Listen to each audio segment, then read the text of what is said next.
What's going on, guys? This is Rob, and we are back with Venom at long last. And a lot of you guys have been asking if what's going on in the Carnage comics, which we're covering, is going to cross over with Venom. Yes, Marvel's actually doing an event called the Death of the Venomverse, I think, where basically Carnage is going to be traveling around the multiverse, killing every version of Venom he can find. It's gonna be dope. I am so excited about it. But what this does here, right, there's really not a ton that happens here, so it is interesting, but it does give us a chance to fill in some of the gaps. So one of the things to remember here is that Eddie Brock, as it stands now, is on a whole new level of power.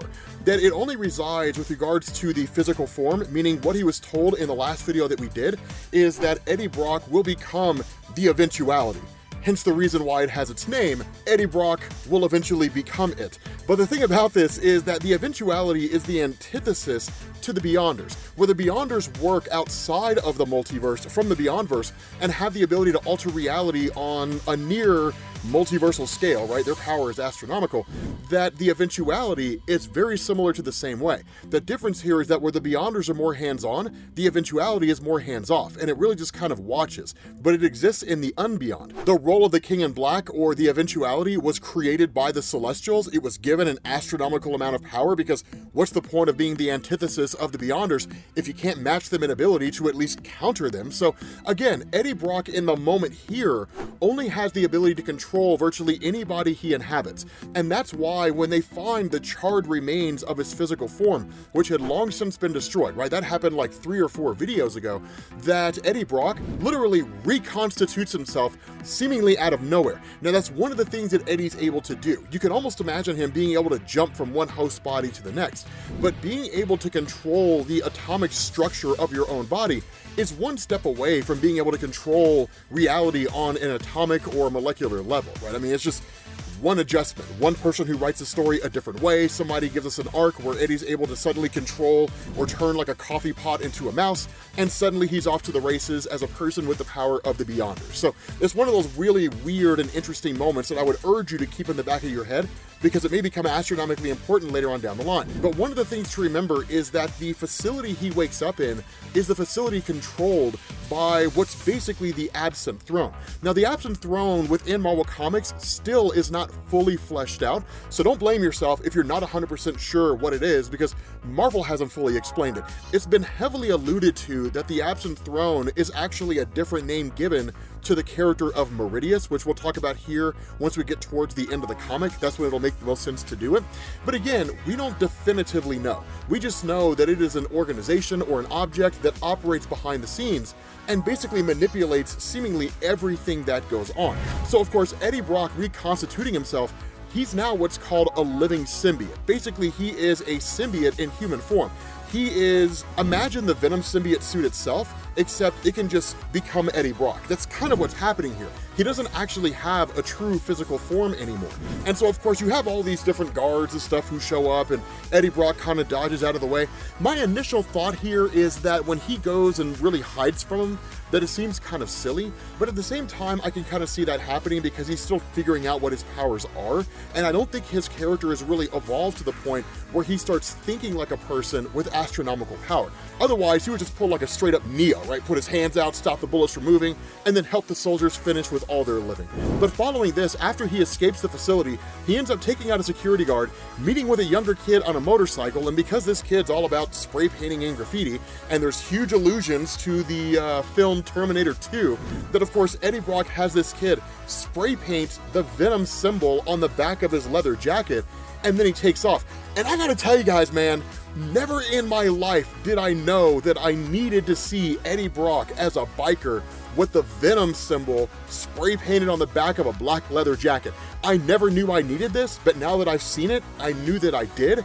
This is amazing, and I can't wait to see how many people cosplay as this at different Comic-Cons. But following that, we basically have Eddie Brock, who arrives at Baywater. Now, if you're not caught up with Venom, or if you've forgotten because it's been a while since we've done it, Baywater is the city where basically Eddie Brock's son, Dylan, who has the, I guess, normal Venom symbiote, where he was kind of hanging out for a little while. He was ultimately defeated and basically ended up leaving, and his story kind of goes in its own direction.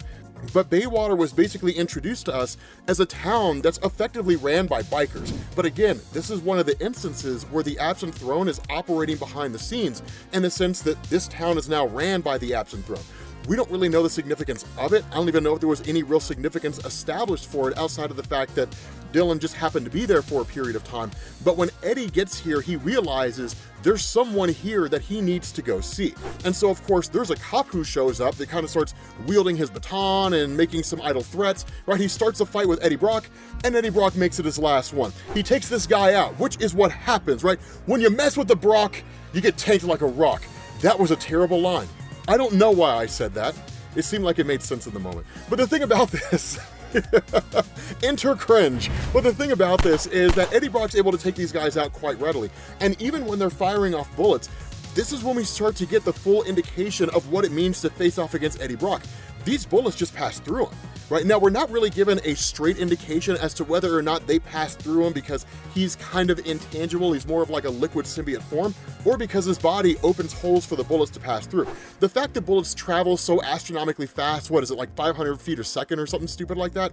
I think they're just passing through him. Either that, or he's just like the fastest thinking person ever. And Eddie Brock has never been the sharpest tool in the shed. Nothing against him, right? He's a cool guy, you know, he's got it where it counts. But I mean, let's be honest, guys, like, he ain't always been the sharpest guy.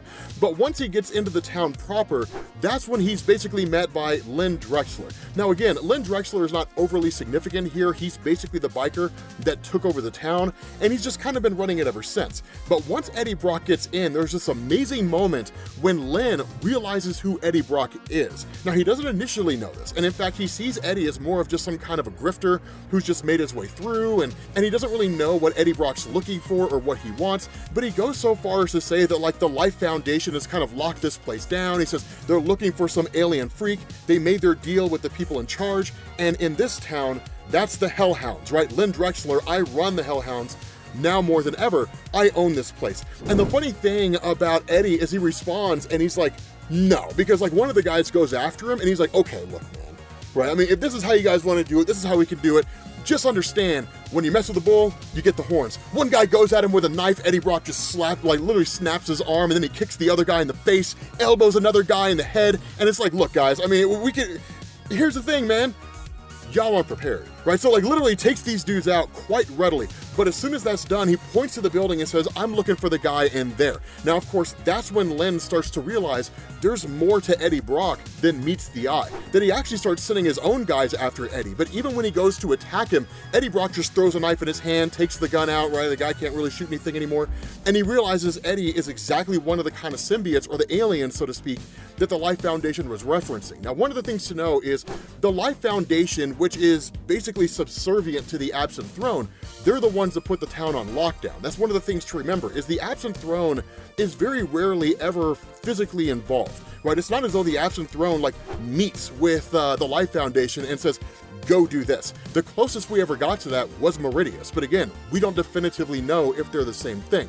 We can largely assume they are. But the thing here is that the Life Foundation is the one that directed Len and these guys. But Len totally misunderstands his place in the bigger picture here, right? Like, he thinks he's kind of hot to trot, thinks he's a big deal. No. And Eddie Brock calls him out. He's like, look, man, you're just the hired muscle, right? You were just tasked here and you were told you're important, but at the end of the day, if you really were as important as you think you are, I wouldn't have taken you out with the greatest of ease, because you would have had some measure of power or some capability to be able to take me out. But the fact that you can't shows you don't matter. And so ultimately, Eddie Brock grabs this guy, throws him into the building. And when he gets in there, we end up finding out the person he's hunting for is Bedlam. Now, here's the thing, right? Here's a little bit of explanation here for those of you guys who aren't familiar with all this stuff. So Bedlam is kind of one of the iterations of Eddie Brock. One of the things that's been established over the course of the Venom comics so far is that Eddie Brock, being a king in black, he kind of has like these different iterations, right? Tyro and Meridius and so on and so forth. But each of these guys are different stages, right? So imagine, for example, that over the course of your life, right, you turn 21, you can go out and you can start drinking. Yay, right? You turn 30, you buy your first house. That's really exciting. You turn 40 and you're setting your career, just kind of cruising along. And you turn 50 and you retire. Now imagine that version of yourself in each moment of your life, each one of those moments, is a different version of you, right? Maybe one version is really happy, maybe one version's really, really sad. That's how it works with Eddie. These different variations like Bedlam are just Eddie Brock at different points in time after he became the King in Black at the end of the King in Black event. Initially, it was believed that Meridius was his final form, but he figured out that wasn't the case. There was another form beyond Meridius, and that's when he discovered the eventuality. If you're still a little confused, make sure you check the link to the Venom playlist under the like button. That'll let you get caught up on everything. But the fact remains here, right? It's awesome. I'm really excited about this. I don't know what all they have going on anymore beyond this until we get to like the main great big huge Carnage versus Venom multiversal event, but I'm excited. With that being said, guys, we're gonna bring this to an end. Thank you all for watching, and I will catch you all later. Peace.